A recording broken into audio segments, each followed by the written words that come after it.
Good afternoon, everybody. Thank you for tuning in to our Universal Application Next Steps webinar. We have a number of people that have registered to be part of today's broadcast.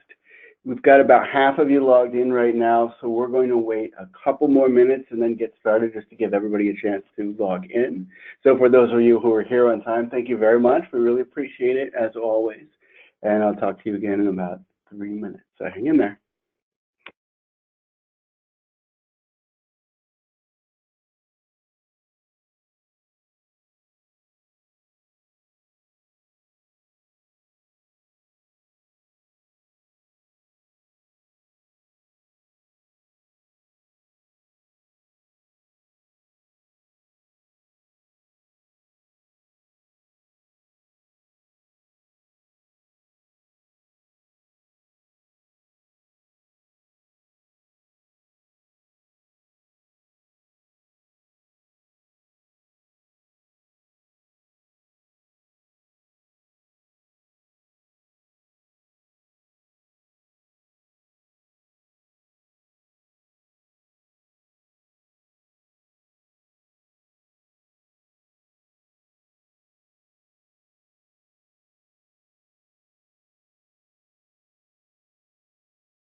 Good afternoon, everybody. Thanks for tuning in to our Universal Application Next Steps webinar. We'll get started in just a second here. A couple housekeeping things I want to go through with you. We have a lot to cover today, so we're asking you to put questions in the question chat box as part, which is part of the webcast. It's on the left-hand side of your screen, most likely, and we will follow up at the end, so we'll keep track of those, but we're going to try to get them together so that we can get through everything and get done with the presentation in a timely manner. So if we don't get to all of your questions, we'll be following up afterwards, and if you've got something urgent, you can email Alia, and we'll give you her contact information and mine at the end of the webinar. Also, as we usually do, we're going to share this presentation on our YouTube channel, and we'll be sending out the PowerPoint slides that we're looking at now within the next few business days. So having said that, let's get started. Good afternoon, everyone. This is Katie Zeman, Assistant Director of Operations, and I'm just going to walk you through the very beginning of our presentation today. So we have gathered all of you together to ensure that everyone understands that we're kind of reframing our recruitment and enrollment process so that we're being very proactive for the fall. We want to make sure that everybody is following the same process. So we want to make sure that we enhance our communication with parents and staff. We know that the application has been out for a few years now, and we want to make sure that everybody understands exactly how to use it. And then we're going to talk to you also about the Chicago Early Learning plans that we have for summer that are in regards to communication and monitoring as well. So by the end of this training, we're going to make sure that you are able to effectively recruit and offer slots to children for the 1920 program year. We're also going to make sure that you understand how to use the COPA reports and tools to actively maintain your site/allocation by eligibility points, or also known as the slot matrix. We'll also make sure that you can accurately engage the Chicago Early Learning Application platform, and this is going to enable all of you to expedite movement and accept children.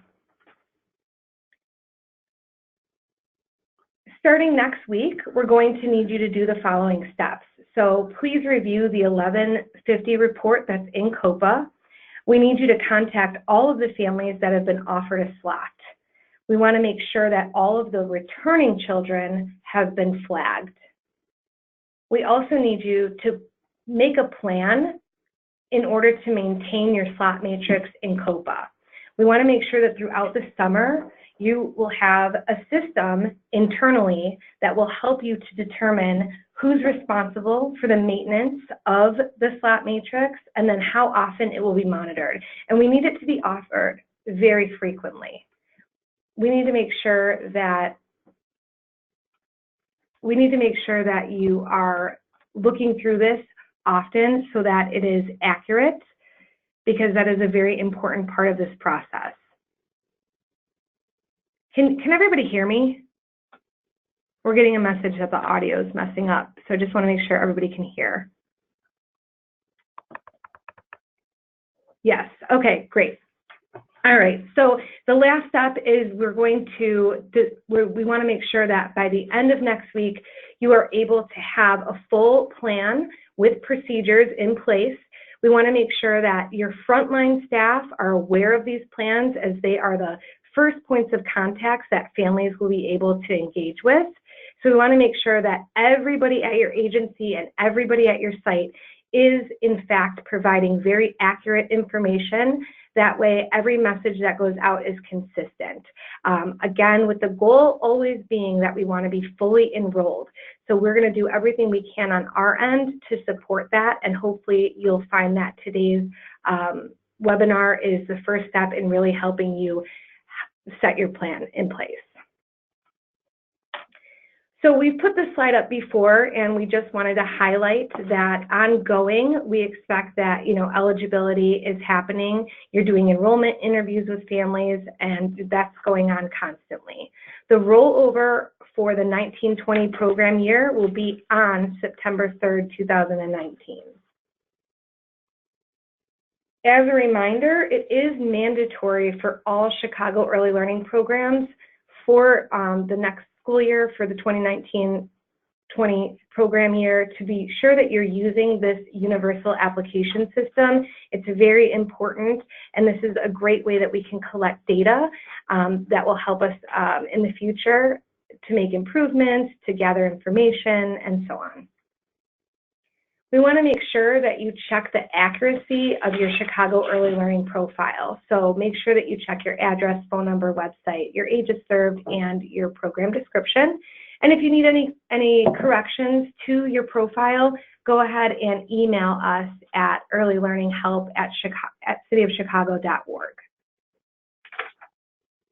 And I'm going to turn it over now to Craig so he can provide you some details about the application. Hi, it's Craig Zemke. I'm the supervisor for data at CSD. And I just wanted to go over some things in terms of the next steps that we need everybody to take and how we need to address children and families who are applying and getting placement through this CEL Universal Application. So before I get into the weeds about details, just want to take a second to make sure everyone is on the same page. So we're going to take about a 10,000-foot view of what the application is doing. Since we flipped over to recruitment for the new year on April 30th, the online application is people applying, parents applying for the 2019-2020 program year, the one that starts on September 3rd. So it's no longer taking applications for the current year. And this is important to understand, because when parents are coming in and saying they have an offer, they are not saying that they expect to be able to start on Monday. They're saying they've been given an offer for September 3rd, 2019. And I'm backing up to tell you this because we've had a couple incidents recently where families were offered a spot using the application, and then they came into a center and were told that they were full and that all they could do now was offer them a waitlisted place for the fall. All right, but the reason we are recruiting right now for fall is to make sure we can maintain full enrollment, because we know that at the end of every summer, a bunch of kids transition out. They transition out to go to a different program. They mostly transition out to go to kindergarten. So you have a bunch of vacancies that occur at the same time. Those are the positions that we're trying to fill. So even if all of your classrooms are full of kids right now, don't tell parents who are applying for the fall that you're full. Tell them, that they've applied for the fall, you're giving them a spot starting in September, and that if they want to start sooner, that you can be in touch or look at that, but that's a separate issue than their slot for the fall. Go ahead. Okay. So the other side of that is that all the children that have been recruited have to be included in the online application. And the reason for that is that we're using COPA to track vacancies, spots, offers, all of these things to see what we have in terms of enrollment for the fall. And COPA does not know about your paper applications. So if you have a stack of paper on your desk, I don't think I need to tell you this, but I want to do it anyway, so that we're all on the same page again. COPA doesn't know, and I don't know, so it looks like you have vacancies. So if you don't have the vacancies that it looks like you do, it's because they're not in there. So if someone walks in the front door and applies rather than using the online application, we still need them to be in COPA, and we need them to have an offer. So that doesn't look like a vacant spot. And we know that this is a change from the past, so we are hoping that this really encourages you to, again, use that universal application. Again, very important that we are able to track this.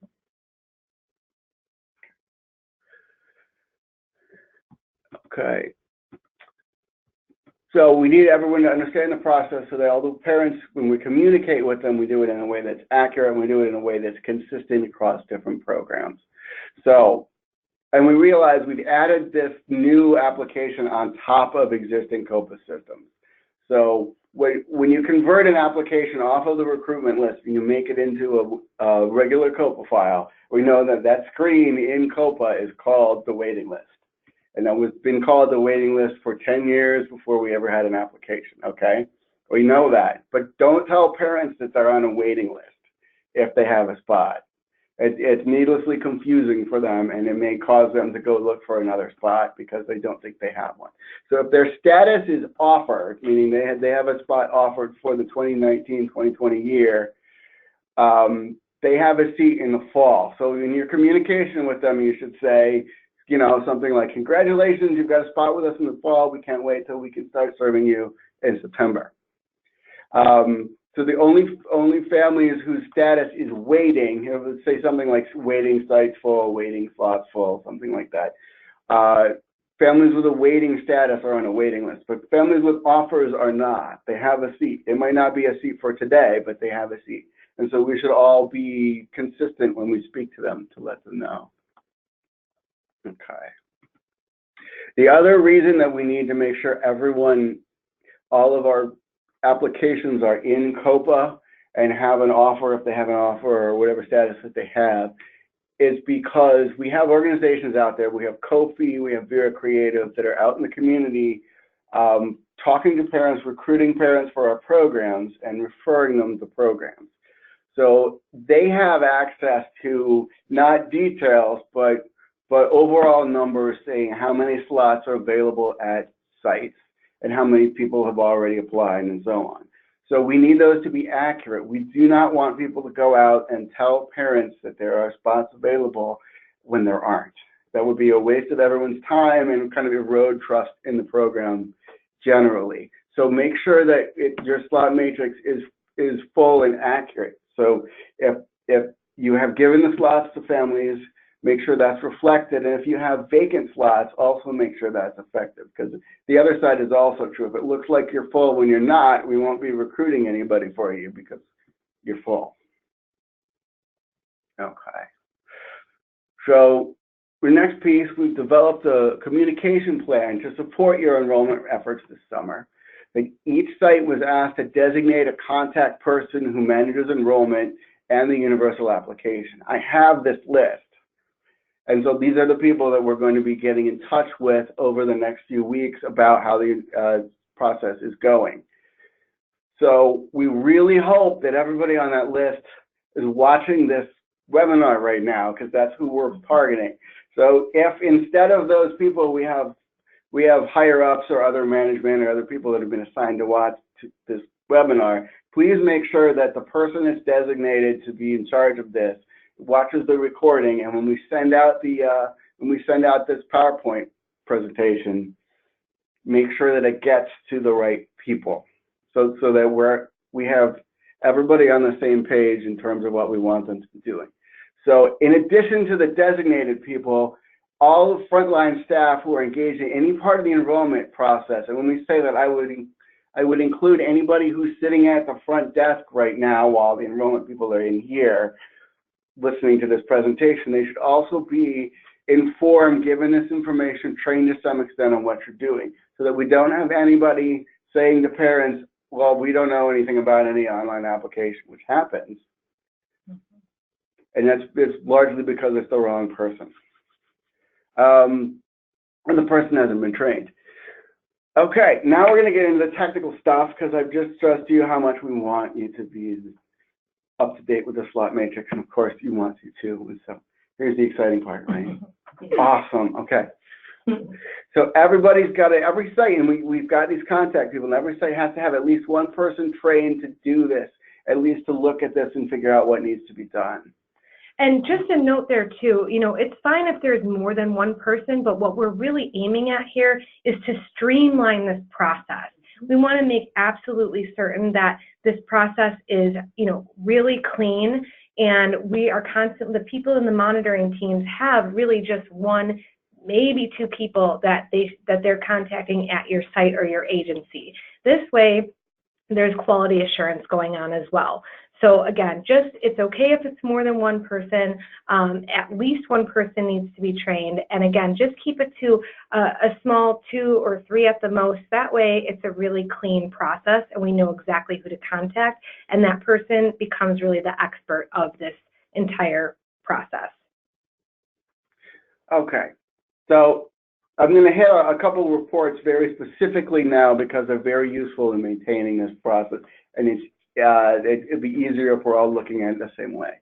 So I want to tell you about report 975S, because this is the site that will tell you about the state of your next year recruitment. It's on the reports tab in COPA under organizational reports, and I'm stressing this one because unlike some of the other features that we talk about here, you don't have to be an admin user to see it. Okay, so this is what it looks like. You click on that 975S link. The S is important. It's a statistical report. The regular 975 will give you a list of everybody's names, which can be informative but not as helpful in some cases. So basically what this is for is just allows you to look at the status of your seats available and see if it's working okay, if it needs maintenance. This one, for example, the example I'm included in here, it's not okay. And it's not that complicated to see why if you know what to look for. If you look under slot 5, you see there's a negative number. And that means that the slot matrix needs to be adjusted. So as I said before we started placement for this year, you set it up once in April, but you can't leave it alone all year. And this is how this happens. Your slot 5 is automatically calculated. So when we had more children apply for this year and we're set up as returning children, it makes the available number of slots fall, obviously, because you've got more returning children, and so you get a negative number. So that's the really quick way to do this is to look at this report and see if there's a negative number. If you have a negative number of slots available in any bucket, because it won't it often, but not necessarily, spot 5. If you have a negative number, it needs to be fixed, either by you or if you're not an admin user, by your admin user. But something needs to be adjusted so that you can accept the correct children. Okay? So that's one of the pieces. There shouldn't be negative numbers. You make sure that the number of available slots is accurate. So if that says there's 10 spots available, that should be correct. Again, these are spots for fall. You can actually filter this to look at the 2018-2019 year, which is the current year. But right now we're talking about 1920. So if you've added new children, as I just said, who start this summer, but you are going to stay with you in the fall, then if you did that correctly and set them up as a returning child, they count as returning. They've taken an available slot for next year as well. So you may need to update the matrix to have fewer slots left available to give out. That's not a bad thing. If you have actually already filled all your spaces, go you. It's great. It would be awesome if everyone was fully enrolled for the fall or had all of their spots accounted for the fall by the end of June. So that's great. It's unrealistic though, but it's great. So, but keep an eye on that. And so if you're enrolling enough children now that they'll be here with you in the fall, that's, then just make sure that the matrix says that.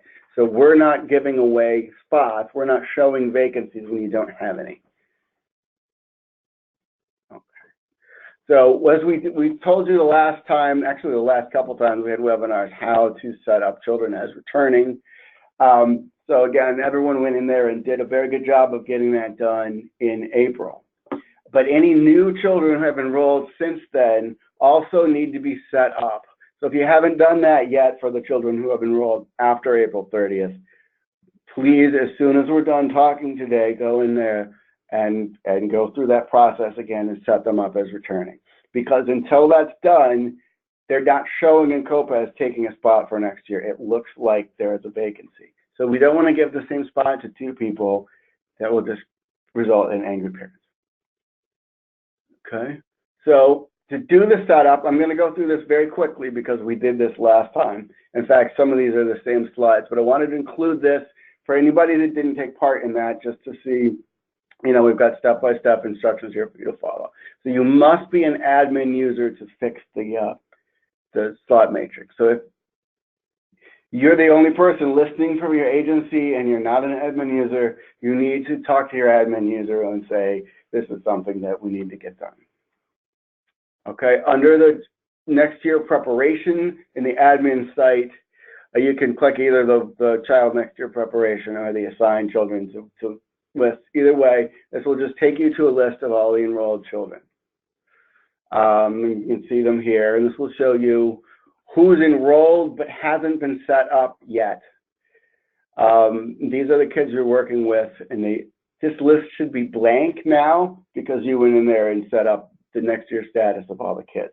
So if it's not blank, you need to process the remaining children. So you'll notice when you look in here, COPA has made default selections based on how old the child is. They think children who will be 5 in the fall will be going to kindergarten. Those who will still be 4 will be returning. That's not necessarily the case. It's just making a guess, but that's helpful. Probably 3/4 of the time the guesses are correct. So again, returning means they will return to your same program next year. So they're in PFA and childcare this year. They'll be PFA and childcare next year. Recertify means they're moving to a different program. This is where you set up someone who stay early Head Start this year, but will be Head Start in the fall. That will put them on the COPA waiting list where you can take them from there and put them back in a classroom, but with a new model. And archive everyone who won't be coming back. You can unarchive pretty easily. So archive everyone that you're not sure is coming back. I would recommend. Okay.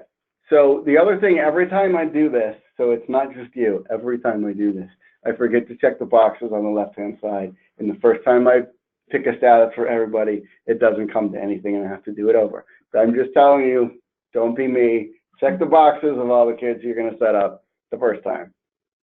Okay. And then it asks you if you want to set returning flags. I don't know why it does that, because that's the whole point of this exercise. So put yes, set returning flags every time. Okay. And once you've submitted them, they should move to the returning list, which is in admin. And when you look at the enrolled children list again, they should be gone. And if you're done with this, your enrolled children list in here will absolutely be empty. That doesn't mean they're not enrolled, because again, this is all about next year's status. If you make a mistake, it's easy. You can go to the other list. There's a recertify list, a returning list, an archive list, and you can move them back and do it again. So it's not a life or death situation. Okay. Now we're going to talk about the spot matrix just for a second. Just again, in COPA, it's called site slots allocation by eligibility points. Literally nobody calls it that because it's difficult even to say, at least if you're me. Okay.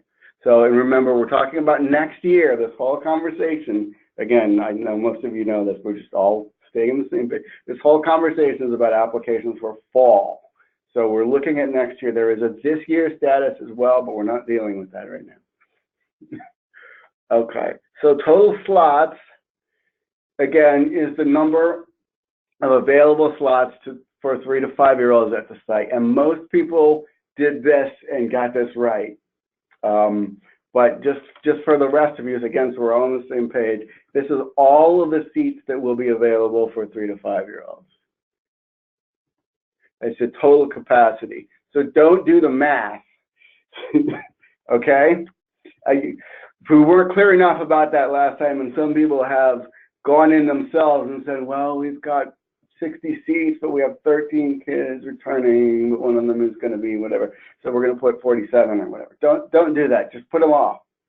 All right, COPA will do the math itself. That's what the computer is for, just the total number of seats.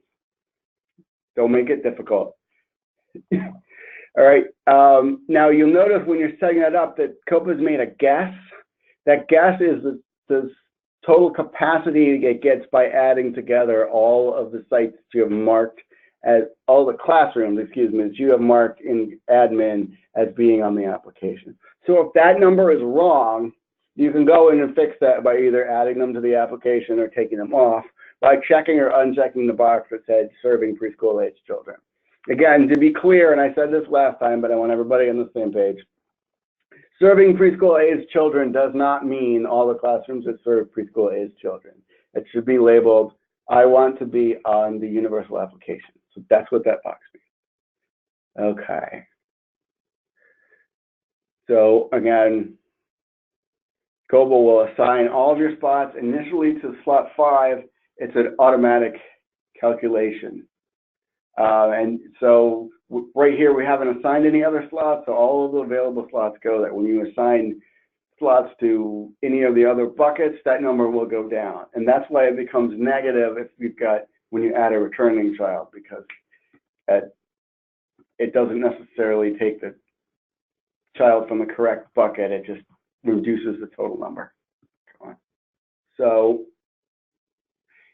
again, you're the one that will have to put slots and make sure maintain the number of slots that are in bucket 1 through 4. These are progressively, the lower the number, the less eligible the child is. So the recommendation would be to start the year with most of the slots down from 3 to 5. And then if they don't fill up, you can adjust this matrix to take other less eligible families that may be waitlisted. Okay, so to get more detail about how to set this up, go to our YouTube channel and watch our last webinar because I went into more detail there. The important thing here is if you're trying to set it up and it's not working, start a ticket to the Universal Help Desk system and we will assist you. Okay, so having done that, you'll be ready to accept children through the application.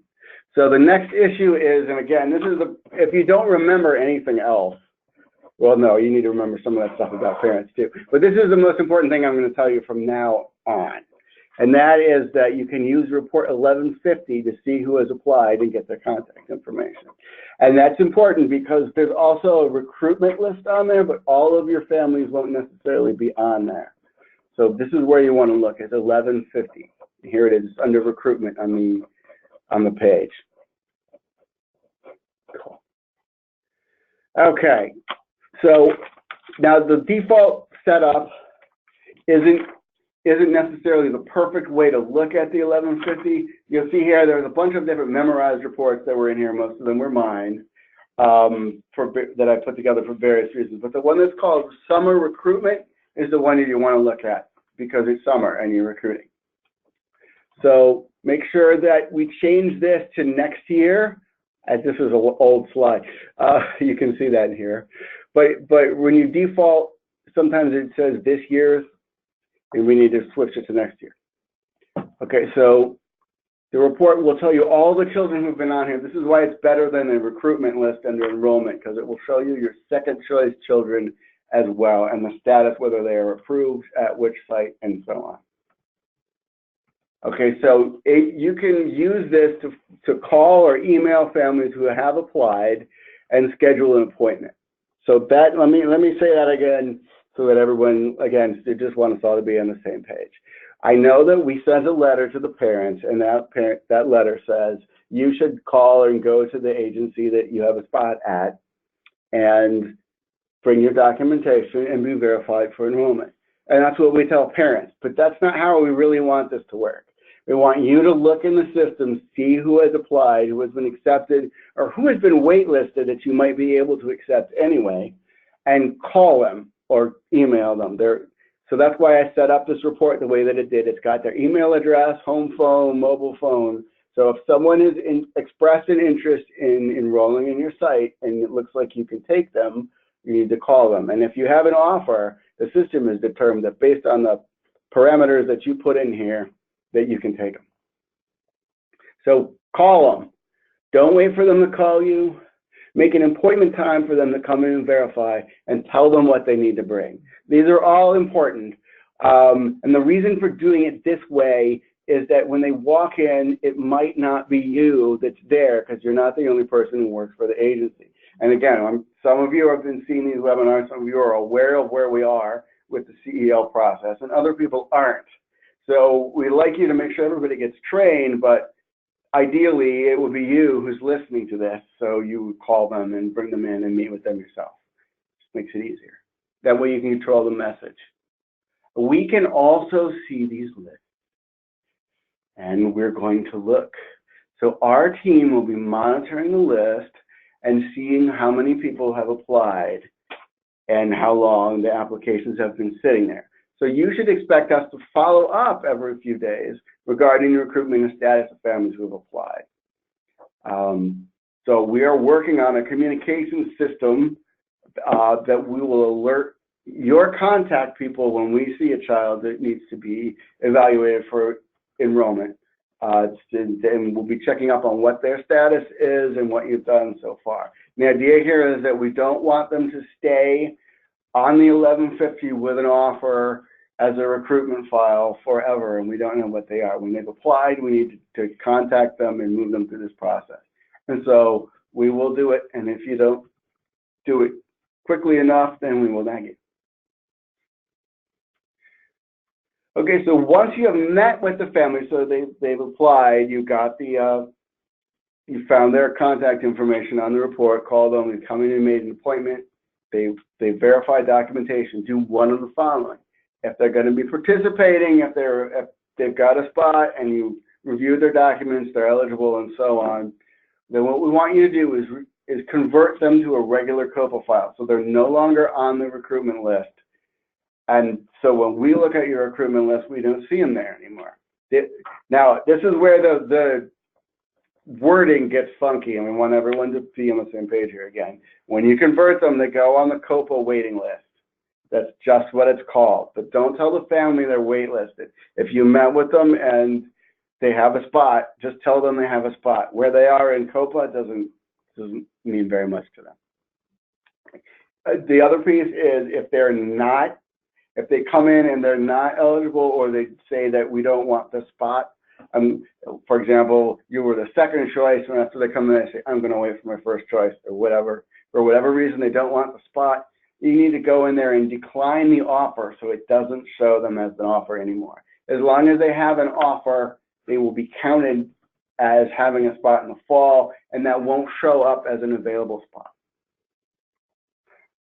Okay, so the next thing is you need assistance with any of this, including with the piece that we just talked about, either making the 1150 work or with converting children. Sometimes they won't do that. There's a duplicate in the system, or there are other problems with the file. Start a ticket with the help desk, and we will get back to you, and we will make sure that you can go through that, because we can probably force them through if you can't. The other things, just we're putting this out there. These are the information we gave to parents. There is a parent hotline that they may be calling if they're not able to get in, or if they want to change their choice. This is important to you. If somebody comes in and they want to go to your agency and you've got a spot for them, but that's not where they are in COPA, and you will know this because you'll try to put them in, because we're going to put them all in now, and you won't be able to. So they can call the hotline or email the hotline and change their choice, and they can say, I want to go to this center, and we can fix it. The other thing is about document verification. I put these slides in mostly so you can see them. We sent these to you just a few days ago, but in the letter that goes to parents that says, hey, you've got an offer, we tell people what documents they need in order to be verified. So this is important, because this is all we're telling them, because these are the ones that are DFSS policy. So if your agency has additional requirements, or you need to see additional things, you need to tell that to the parent when you call, because we're not adding anything to this. So if there are other things that you need to see, or possibly other ways that you can verify that we haven't added here, you need to call the people on the list before they come in and say, hey, I want you to bring whatever it is that you want them to bring. Okay? Awesome. All right, so I'm going to hand this over to Alia. Good afternoon. I am Alia Bannister Beatty, and I'm the Communications Supervisor for CSD. I'm going to briefly go over the recruitment resources available to your agencies. So in the CSD update you should have received on Wednesday, we provided a link to the recruitment resources page. So we just wanted to provide that link again and kind of briefly give an overview of what is available in this link. So within this link, you have access to download the general CSD CEL flyer, order custom CEL material, and we also have you also have access, to view recruitment training videos, utilize some of the social media assets such as Facebook, Twitter, Instagram, and you also have access to the outreach and events calendar. Now, just to continue the conversation in reference to outreach, we just wanted to give you an update in reference to COFI. So COFI will begin performing outreach in some of your communities on June 28th, 29th, July 3rd, and July 3rd. But initially, COFI's lead team members will be ahead of this and going out to some of the specific agencies that I'm going to talk about a little bit later on 624 and 625 to more or less get to know your agency and build a relationship there and gain some talking points that are specific to your site. Now, in talking about that, this is the time when you will have an opportunity to really talk about your specific agency and provide COFI with key things that helps to identify your site from another site. So whoever you assign to have that interaction with COFI, please ensure that they are well versed on your agency and can provide those key tips and information. So the COFI will start their outreach in the following community areas. So North Lawndale, South Lawndale, and Inglewood. So if you are here on this list, we would like to ask that you reach out to myself so that we can begin the overall process. And I'm going to leave my contact information there with COFI so that you are aware of when COFI is coming out to your agency. And as Craig has stated, I'm just going to reiterate this. Please ensure, because we have Kofi and Vera Creative going out to your agencies and also to recruitment events, it's going to be vital that you all ensure that your slot matrix is consistently monitored for accuracy within each site. Because if it's not, all of this recruitment and outreach that we are performing is almost null and void. So we just want to ensure that you all are ensuring that you are doing just as we are asking and ensuring that you are monitoring your slot matrix on a consistent basis. So I just wanted to provide our contact information once again for data and enrollment questions. Please do not hesitate to contact Craig Zemke. Or Alia. And for myself, for recruitment and marketing materials, questions or suggestions, please do not hesitate to contact myself. My email address is alia.bannister-beatty@cityofchicago.org. And we would just like to thank you once again, and we're going to open up a little time for questions. We have some questions, so let's Yes, take we a look do. at what's going on here. Okay. Okay. All right. All right. My parents all speak Chinese and are therefore unable to use the app. Any plans for translations? Well, not in the current year. Right now we have the application and it's only in English and Spanish. We've discussed about adding other languages in the future, but we haven't been able to get that done this year. So what we would say, because we do need them to be occupying a slot, is you can bring them in and go through the application with them or for them, or you can add them to the recruitment list yourself as a COPA user. Just make sure that all the required questions that we have on the application are filled out. But that's something you're going to have to help the parents with right now. And we know that Chinese in particular is a need that unfortunately we're not really prepared to have everything translated into at this point in time, but it's something that we are aware of and we will be making plans to address that need. Is the offer based off of our slot matrix? Yes. What happens is that when the family applies, they get a certain number of points. And when you've got the slots in your slot matrix that's 1 through 5, that those are each how many with a certain point value are accepted. So it's based on the criteria that are set up. Okay. What if families don't apply for Head Start, but have slot offered for the fall? So they should not be offered slot 4 or 5 if they're not eligible for Head Start. But in some cases they may be, and in those cases we need you to start a ticket and let us know, and we will follow up from here. But in general, if you need families to be lower income than the ones who are applying, you would put more spots down in the higher numbers. You can adjust your matrix not to take higher income families. In most cases, that will have the effect that you're looking for. And again, if you have really detailed questions and need assistance, please get in contact with us. Yeah. So how can we see parents that have applied using the Universal Application? Again, this is, like I said, this is the big takeaway. I want you to look at the 1150 report. The reason that's better than the recruitment list is that if you are a second choice, the parent will be assigned to the first choice, and you may not be able to see them on the recruitment list. But you will see them on 1150. So you should look at that report regularly. All right, does this pertain to early Head Start and home-based programs? Not yet. So this year, we're only looking at center-based 3 to 5-year-old programs, and we're doing that because we can only have one set of slots available for a site in the system.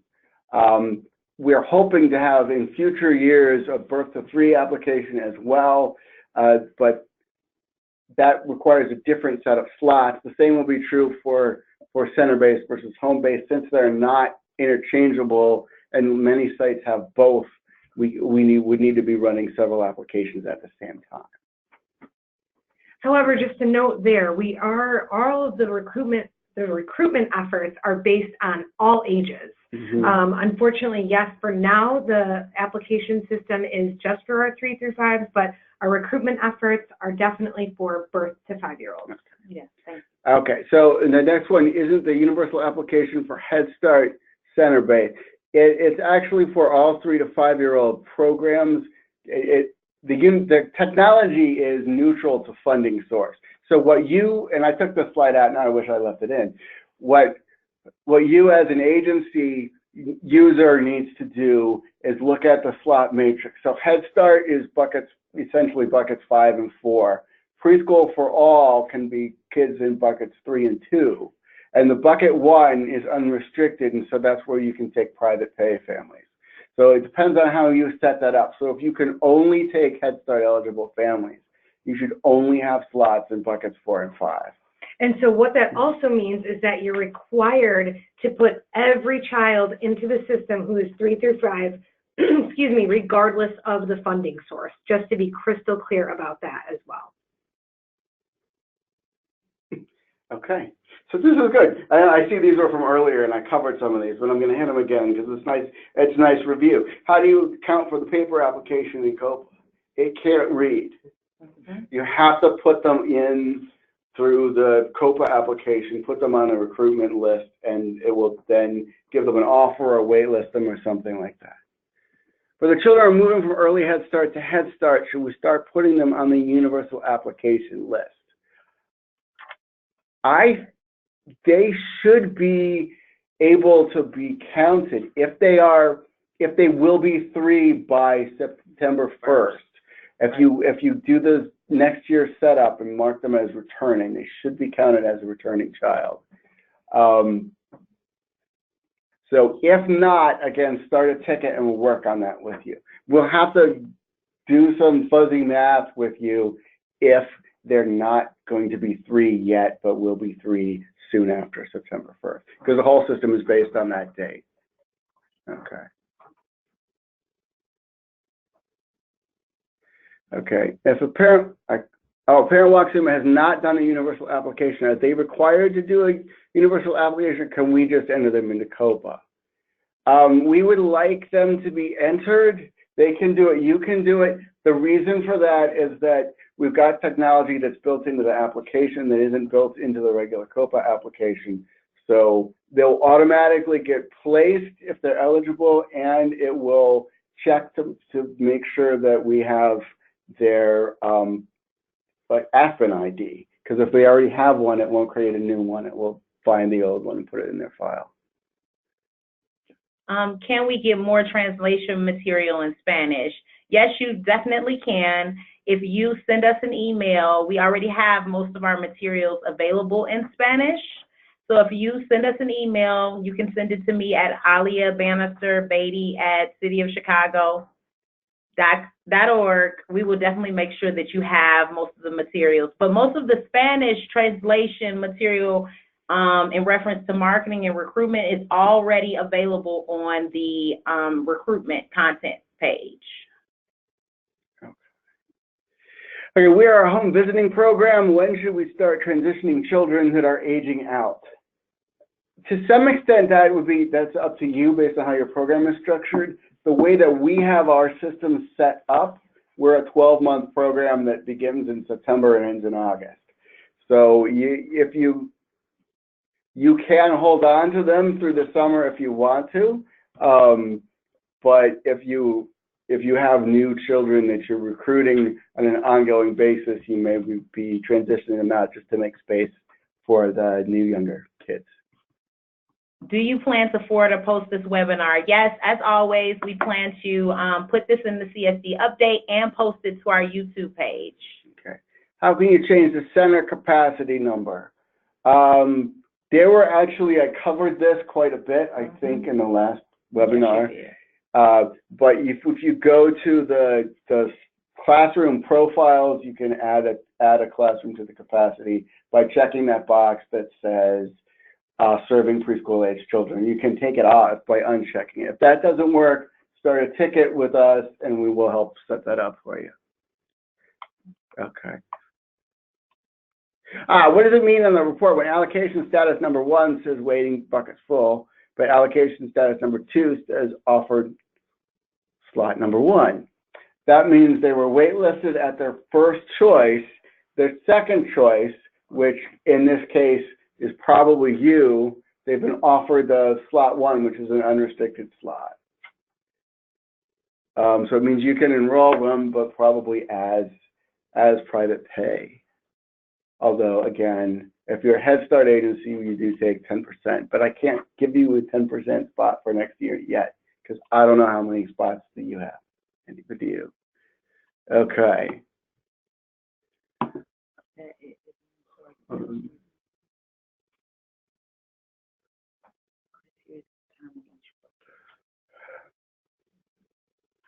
When looking at the slot allocation 1 through 5, should we always keep the number 1 in each bucket to keep applications coming in? I was told that this tells COPA we need more applicants. Not necessarily. You'll still get applicants, but if they're not eligible for the slots you set up, they'll be waitlisted, which is fine. So you want to look at that to determine which kids you need to take. And so that leads me right to the next question. What are the criteria to determine each bucket? They are based on eligibility points. And the eligibility points, again, are the responses that parents gave to questions about their status on the application. So income is a big one. To be bucket 4 or 5, you need to either have income below federal poverty or homeless status, TANF status, be a foster parent. Those things make you eligible for Head Start. But we take children through preschool for all, through childcare that are higher income than that. So buckets 2 and 3 are progressively less restrictive. So a bucket 2 child would still be PFA eligible, but may not be Head Start eligible.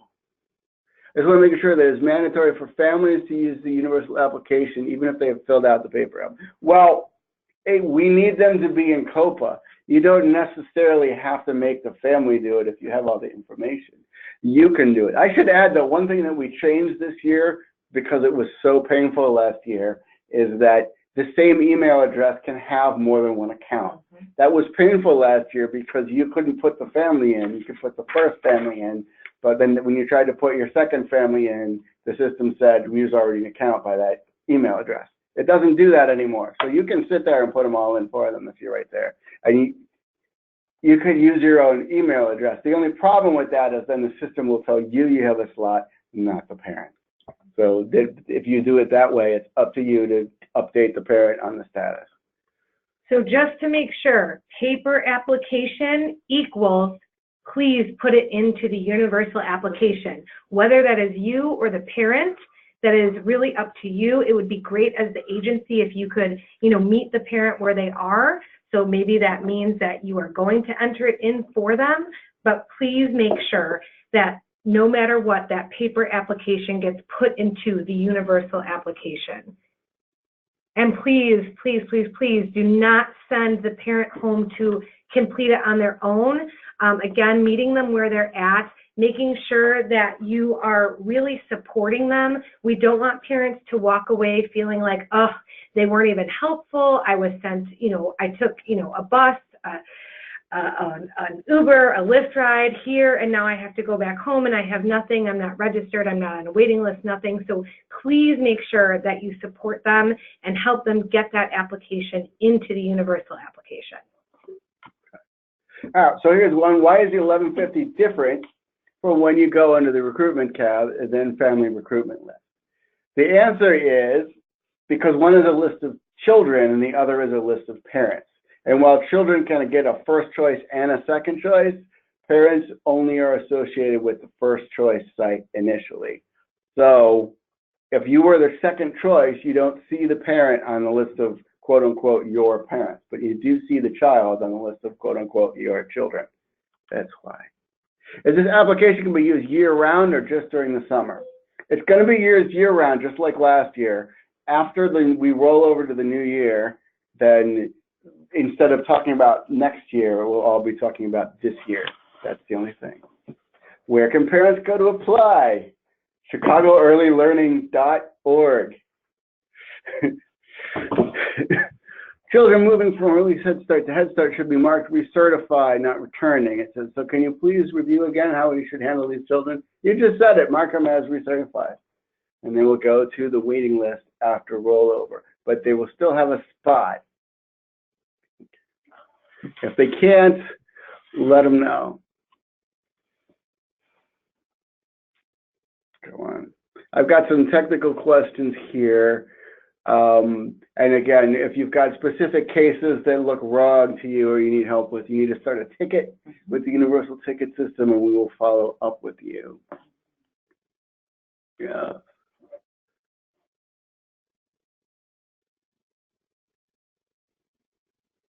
Oh, yeah.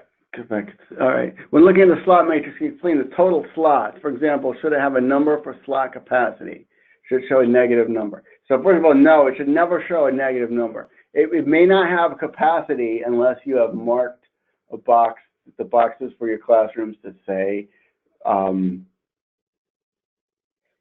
serving preschool children, which again is the one that should really be read as meaning put me on the application.